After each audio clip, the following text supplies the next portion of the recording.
Hi, I'm Carole. I'm talking to you from my swing sofa in the garden as the weather is just so lovely. Please excuse me if I swing to and fro, but I can't resist it when I'm sat on here. I'm going to start on the Lutterloh dress that I talked about. This was from the supplement 320, I think it was last spring, and this is the dress that I'm going to have a go at. So as you can see, it's got a yoke with a split front. It seems full dress. It gathers together in a tuck there. I think you've just got to pleat it. It does look like she's got pockets, but there's no pockets included on the pattern, so I'm going to have to dig some out that I've used on another pattern. I'm really not sure about the length, because one thing you don't get with Lutterloh is the finished measurements. So, and I'm quite short, so I think I'm going to have to take quite a lot of it. These are the pattern pieces I'm going to cut out. You've got the front, the back, the front bodice, front yoke and front back. Looks fairly simple. Got some facings I'm going to have to do, and I don't think that's a facing. I think that stands for where you pleat it, because the facings actually says ST and that one doesn't. So I'm going to go ahead and cut the pattern pieces and measure them all out. Right, so I've cut all 4 pieces out, as here. I haven't cut the pockets out yet. I need to go and dig out a pattern piece. Now, I didn't have trouble. It's just because I hadn't done it for a couple of weeks, I got a bit confused. I forgot to add the seam allowance, started to cut it out, and then realised I'd have to stick that back on and go back and add the seam allowance.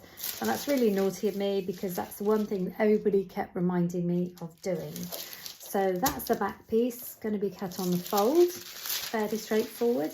This was the front piece, and this is this facing bit. It says facing, but I think it's literally just going to be where you fold it over to make that tuck. So again, that was quite straightforward. There is the option to make it into the top if you wanted. This here says circa 42 centimetres. So I've marked out what that is. Now, whether that's for the top, I don't know. I don't quite understand that. But I'm going to have to hold it against me and see how long it's going to be. Then these are the 2 yoke pieces. Again, fairly straightforward. They have you mark on, they don't do the measurements for that. It just tells you 2 centimetres. So you measure down 2 centimetres. And then obviously you add your seam allowance. So that adds a bit more. So that's about the same size as it would be normally. And the same for this front facing. Now, to get these bits to do the interfacing, all I did was actually put some more tracing paper over the top, and I traced out the pieces to get the pattern bits for cutting out the interfacing. So I think that's it for that. Obviously I've got the straighter grain marked on there. That's going to be on the back. This here is going to be the centre front, which has a split, so that will be folded over and top stitched down. But apart from the pocket pieces, that's ready to go and be cut out.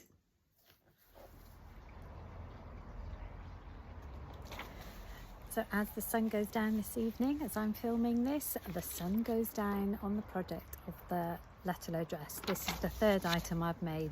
Cheers. I'm glad to see the back of it. Now, it's nothing to do with the dress itself, the Lutterloh pattern. It's just, it doesn't particularly suit me. It doesn't do anything for me. And I had a couple of things along the way, as always. First of all, there are a few things that I tackled quite nicely, and I was quite pleased with myself, because let's remind ourselves they have no instructions. Also, they don't have finished measurements. So this ended up being way too long on me. As you can see, I'll put a photo of it before I did what I did, which was a huge mistake. It's way too long. It looked like a tent, so I had to do something. I'll come back to that in a minute. But the good bits.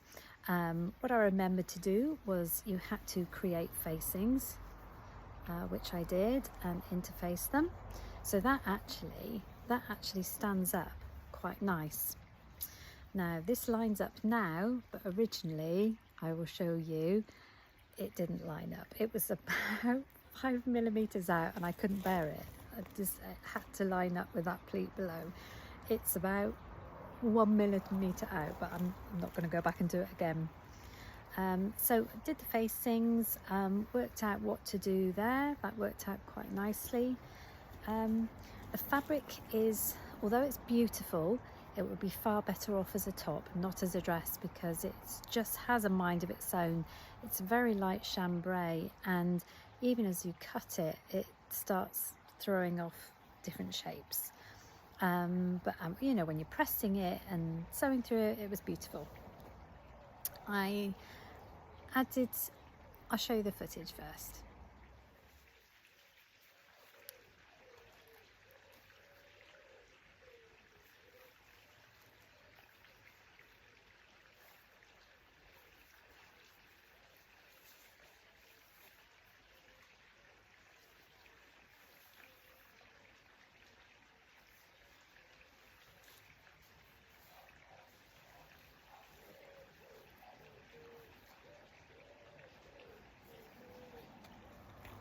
Okay, so as you can see, I added ties in the back. Now I do this every single time I feel the dress is doesn't come in a bit. And yes, I could probably have put darts in, fisheye darts down the back, but that would have spoilt the idea of the dress. So I do what I always do, put ties in. Now what originally happened was the dress was way too long and I got cross with it and I chopped about 10 inches off it. Way too much. I don't know what I was thinking. I should have just gone a bit and then a bit and gradual. So what I had to do was, then it was way too short, so I had to add the bottom bit. Well, this is half of the bottom bit I cut off. I added bottom bit back on. So what do you end up with? You end up with a seam. So I rang the 24/7 Florida sewing helpline that I seem to have now with my lovely friends Jen from Today in Jen's Sewing Room and Trish from Pinky's Farm. I said, what do I do? Does this look all right? Along the seam I put this kind of lacy trim thing. It's more like a sort of ropey trim, it's not lacy.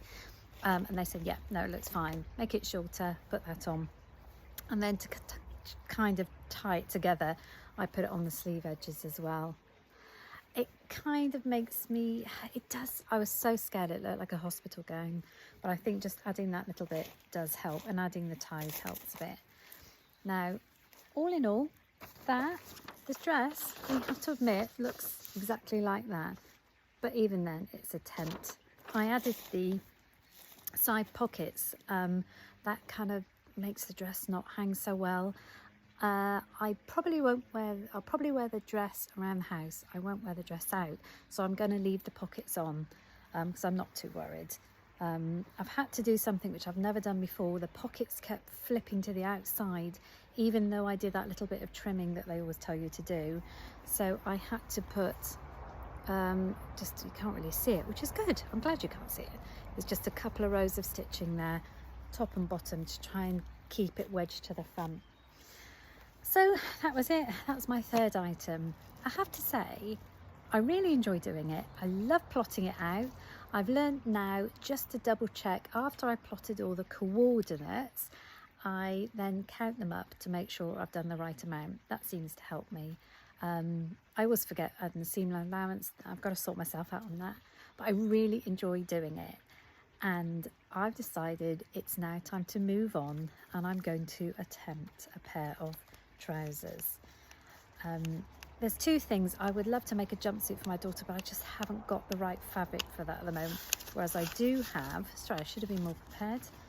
I do have some stretch twill fabric, and I'm going to attempt to make these trousers. That will be my next challenge. Now I've made trousers before, so and I've got a lot of trouser patterns, so I'm really hoping that I can understand what they're on about. And these pieces look fairly similar to other ones that I've made. So I'm going to give that a go, and I'm very excited because I've done a lot that fits the top half. Now I'm going to see if it works on the bottom half. Can't promise when that'll be, but next couple of weeks maybe, hopefully before I go away at the end of the month. So all in all, excited about the Lutterloh system. It does intrigue me, it is interesting to do. I would not recommend it for beginner sewers at all, because you get no instructions and you've really got to work it out yourself, and that is kind of what I'm enjoying, being an instructions only girl. So thanks very much for watching. Let me know what you think, and I'll see you again. Bye.